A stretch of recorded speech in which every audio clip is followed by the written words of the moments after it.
joy that I join you this morning. I always like to speak to you. Ask anyone, what is the greatest and most important achievement humanity can aspire to? And the answer probably will be world peace.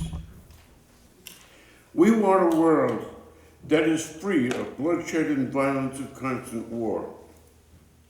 We want a world in which we can wake up in the morning knowing that we and our loved ones will have enough to eat and adequate shelter, and in which we can go to bed at night knowing that we and our loved ones are safe and secure, not threatened by outside forces beyond our control. We want a world in which we can deal with our fellow man in a spirit of love and unity, and friendship and cooperation, and not feel threatened because the skin is a different color, he dresses differently than we do, or he speaks a language that we do not understand. We want a world where people are drawn together in a spirit of love and harmony, and not torn apart by differences that, after all is said and done, should not make a difference. We want a world based on unity. Bahai, the founder of the Bahai faith, wrote, "The well-being of mankind, its peace and security, are unattainable unless and until its unity is firmly established." So the question becomes, what must we do to achieve unity? We must identify the things that drive us apart and learn to use them to bring us together. Language is a prime example. We are going to have to learn to better communicate with our fellow human beings. And to do this, we must overcome the barrier of language. We have been on the trail of this now for over 250 years, ever since Ben Franklin flew a kite in a thunderstorm. Franklin did not discover electricity. We already knew that it existed. But he did increase our understanding of it. His understanding of positive and negative charges led a man named Alessandro Volta to invent the battery in 1800, an invention that gave us a consistent and reliable source of electric power that could be used in a controlled environment. Then in 1820, a man named Hans Christian Ørsted introduced the concept of electromagnetism. These two developments led scientists and inventors around the world to try to develop a communication system based on these concepts. Samuel Morse developed a system whereby he could transmit a series of clicks from one point to another. To give meaning to these clicks, Morse and another man named Alfred Vail developed a system of short clicks and long clicks, dots and dashes. And they combined together to represent the letters of the English alphabet, a system that became known as Morse code. And the system that was used to transmit this code became known as the telegraph. Joanne said I had to talk about the telegraph, so there it is. When Morse successfully sent the message, "What hath God wrought?" from Washington, D.C. to Vail in Baltimore, Maryland, people quickly saw the advantage of being able to send messages over long distances, and the system spread rapidly across America and around the world. In 1853, the first Atlantic cable was laid across the Atlantic Ocean. It broke after 3 months. But in that time, it had clearly demonstrated the value of that system. In 1866, the first permanent cable was laid using a higher quality cable. And by the middle of the 20th century, we had no less than 40 cable stretched across the Atlantic Ocean. In 1897, a man named Guglielmo Marconi patented a complete wireless system and was the first to demonstrate a wireless telegraphy system. The system used long-wave technology and required large, high-powered transmitters and long antennae. And as a result, it was primarily useful in maritime, ship-to-shore communications. Still, rapid, long-distance communication continued to depend on the principles of telegraphy and Morse code until the invention of the vacuum tube and a process called amplitude modulation. That allowed the broadcast of sound, music, and voice.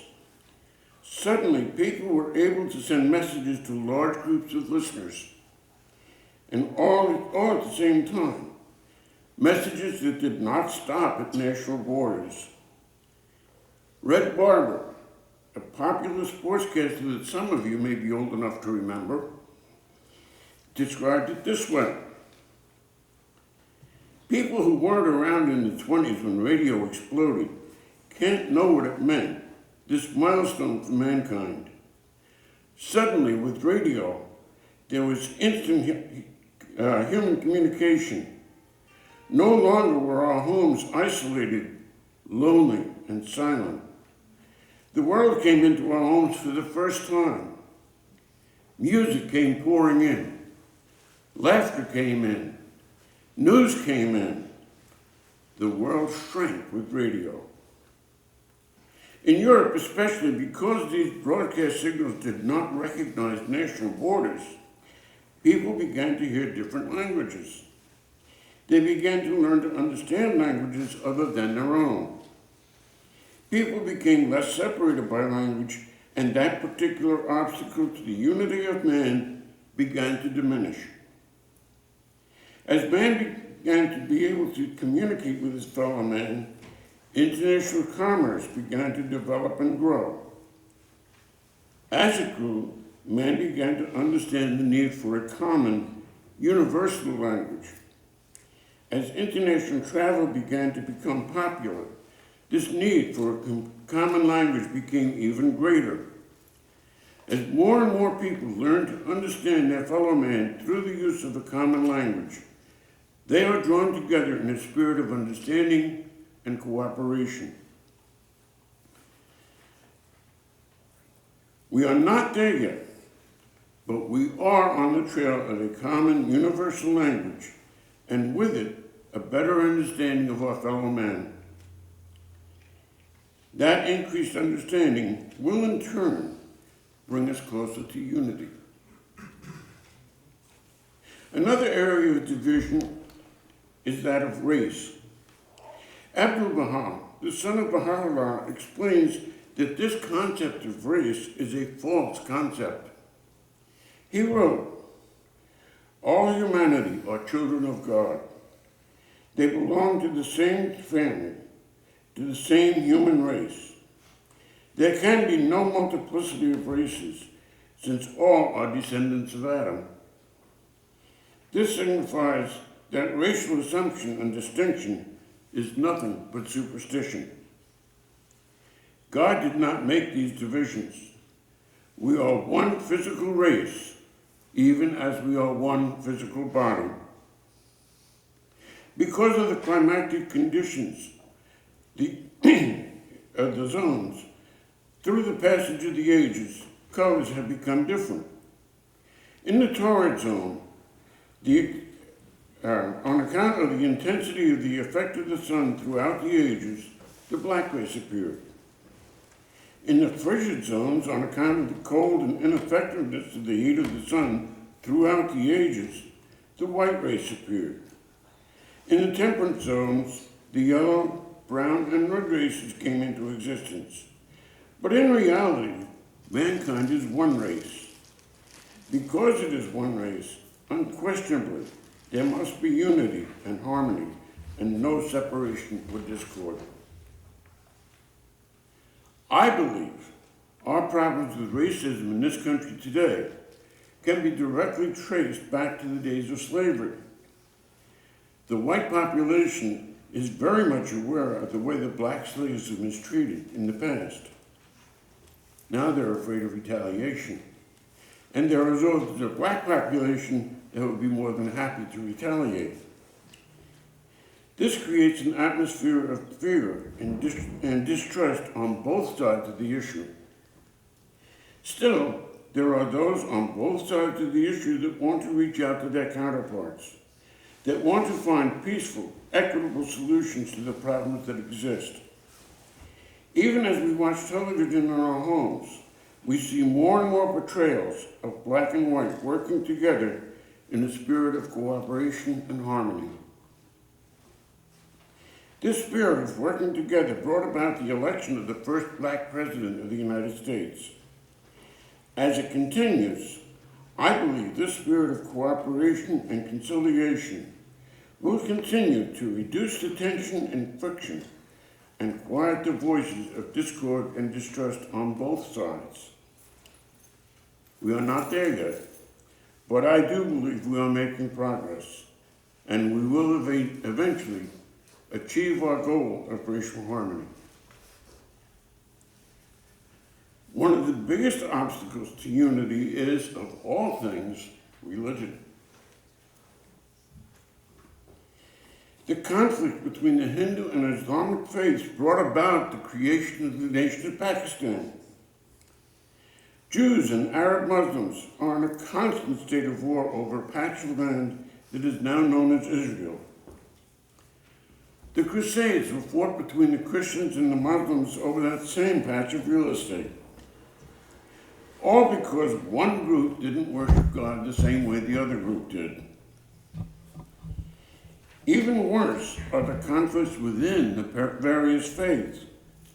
You have Sunni Muslims and you have Shia Muslims. In the Jewish faith, you have Orthodox, Conservative, and Reform, and subdivisions within each. As far as the Christians go, you have Orthodox, Roman Catholics, and a seemingly countless number of Protestant branches. Add to these Hindu, Buddhist, and Zoroastrian faiths, and you really have to ask, how are we ever going to get unity out of this assortment? First, we have to recognize that all religion comes from God. All religion teaches the same principles of conduct, that we should love our fellow man, that we should honor and worship God. We must realize that the Word of God is best given to us by each of His messengers, that no one of them is any more or less important than any of the others. Religion is not a static thing where one messenger gives us the whole story in one package. It is a dynamic thing where each messenger delivered a message that built upon and added to all the messages that had gone before. An example of this division in the different religions can be seen in the Jewish, Christian, and Islamic faiths. We all claim to worship the same God, but they are in conflict with each other over which messengers brought the true word of God. Bahai reminds us, we are the fruits of one tree and the leaves of one branch. Amen. We must deal with each other in the spirit of love and harmony, with friendliness and fellowship. He who is the day star of truth beareth me witness. The light of unity is so powerful, it can illuminate the whole earth. The one true God, He who knoweth all things, Himself testifieth to the truth of these words. These are only some of the things that must overcome for us to achieve unity. A common language will help us better communicate and understand our fellow man. Overcoming racial bias will allow us to achieve equity and justice. Unity of religion will help us to overcome petty differences. Abdul-Bahá tells us, Our greatest efforts must be devoted toward detachment from things of the world.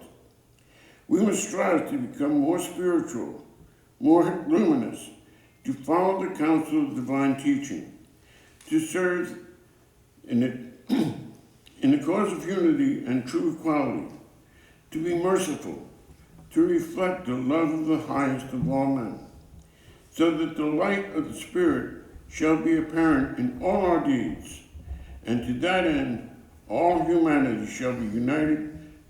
The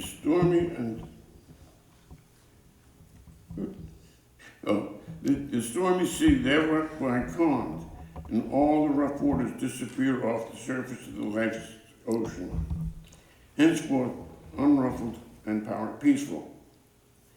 Then will the New Jerusalem be seen by mankind, who will enter through its gates and receive the divine bounty.